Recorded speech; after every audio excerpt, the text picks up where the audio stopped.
Corporate వేటగాడు మన ఆల్ఫోర్స్ నరేందర్ రెడ్డి పోటీలో ఉన్నారు. సార్ మీకు నమస్తే. మేము కొంచెం గొప్ప పరిచయం ఉందని మీ దగ్గరికి వచ్చినాం సార్. 1000 రూపాయలు మా ఇంటికాడ చదువుకున్నటోళ్ళ పాప ఆయన పని చేసుకొని బతుకుతారు సార్. మీ దాంట్లో చదువుతుండో 1000 రూపాయలు తక్కువ అంటే ఆస్తులు అమ్ముకోమంటావా? అమ్ముకొని మీకోసం చదువు చెప్పమంటావా? పైసలు లేకపోతే నువ్వు పోయి గవర్నమెంట్ కాలేజీలలో చదివించుకోవాలి కానీ ఈ మా దగ్గరికి వచ్చి చదివిస్తారానా అని చెప్పినావు. నువ్వా ఈరోజు ఎన్నికలకు వచ్చినావు? సిగ్గు అనిపిస్తలేదా నరేందర్ రెడ్డి? కొంచెమన్నా సోయి ఉందా నీకు?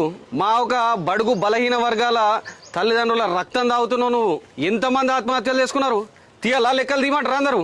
ఎంతమంది ఆత్మహత్యలు చేసుకున్నారు? వాళ్ళ తల్లిదండ్రులకు నువ్వు ఏం చెప్పినావు? వారి మిస్టేక్ అని చెప్పించి వారితో ఏదో విధంగా వాళ్ళని సెటిల్మెంట్ చేసి వాళ్ళని భయభ్రాంతులకు గురి చేసినావు. అసలు నీ ఫ్యాకల్టీల మీద ఎంత ఒత్తిడి ఎత్తున్నావు నీకు తెలుసా? నీ ఫ్యాకల్టీలు నీకు ఓటేస్తారా?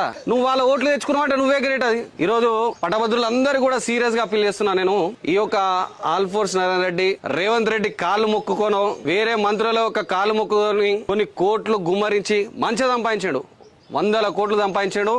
పోయి వాళ్ళ చేతిలో పెట్టాడు, కాలు మొక్కిండు. బాంచన్ దొర నాకు కూడా టికెట్ ఇవ్వరి, నేను కూడా మీ రెడ్డే, నా పేరు నరేందర్ రెడ్డి అని చెప్పేసి పోయిండు. తెచ్చుకున్న టికెట్ వచ్చిండు. కథం మళ్ళా లూటీ అవుతాడు. ఆల్ఫోర్స్ కాలేజీలు పెట్టిండు, ఆల్ఫోర్స్ స్కూల్ పెట్టిండు.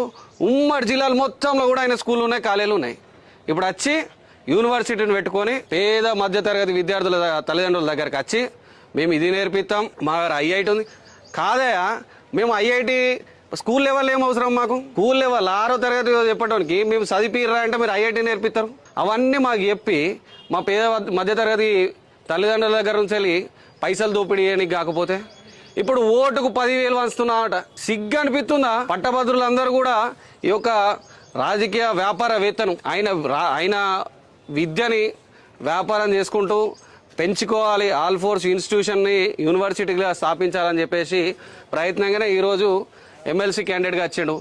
మేము సీరియస్గా మీరందరూ కూడా ఇండిపెండెంట్ అభ్యర్థులని పరిశీలిస్తే ఒకటే రోజు 3 పార్టీల వ్యక్తుల దగ్గరకు పోయి నాకు టికెట్ ఇయ్యరా అని అడుక్కున్నటువంటి వ్యక్తిని కూడా మీరు ఈరోజు నమ్మద్దని చెప్పేసి చెప్తున్నా.